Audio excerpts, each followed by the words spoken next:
Hi guys, Graham here again from Baintech Technologies. Today I'd like to talk to you about how to connect a solar panel to our new 150 amp battery that's got the DC to DC built in.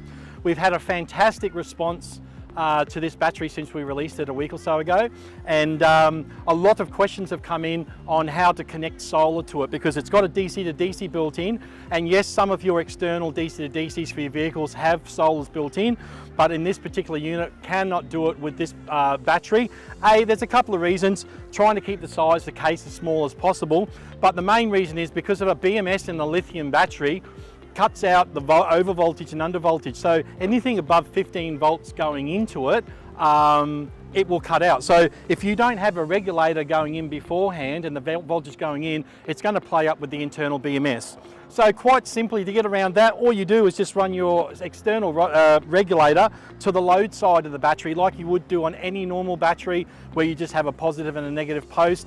You have your alternator going in, you have your solar going in, and then you have all your loads connected to it from your vehicle and your batteries and whatever taking power in. So they're both an in and an output. That's exactly what this post is here.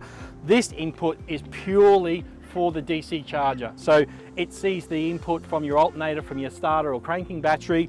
The DC to DC then turns on and will charge the battery internally. But at the same time, you can still have any other external source here going into the battery as well. So today I quite simply have one of our solar blankets, and 99% of the panels on the market these days, the portable panels, have a solar regulator built in, or they come like ours with an external regulator anyway, so you might as well make use of it, and all you've got to do is connect it to the battery. And that is as simple as this. One of these little leads here, which is quite simply an 8mm ring terminal that goes onto your battery with an Anderson plug, and then from your solar panel, you plug into your solar regulator with the red for raw, that's your input side, and then your output side, you just connect into the Anderson plug, and here you go, you're now connected to the battery, and this is actually telling me that we're putting 20 volts into the battery at 6.1 amps and at 14.1 volts. So there you go, it's quite simple and easy to do, and you can do that with any of our batteries and any of the batteries that have the DC to DC built in as well. So it's a simple and easy thing to do. It's nothing overcomplicated, and it will certainly keep you in service for a long time. It'll keep you off grid for as long as you need to, as long as you've got nice, beautiful sunny days.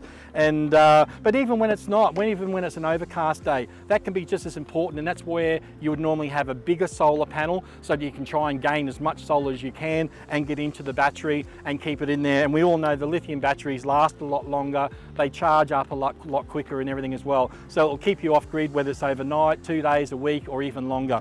So that's quite simply how you go about it. If you still have any further questions, please don't hesitate to call us at Baintech Technologies, or just click on one of the links that's associated to this post. So bye for now, and happy camping.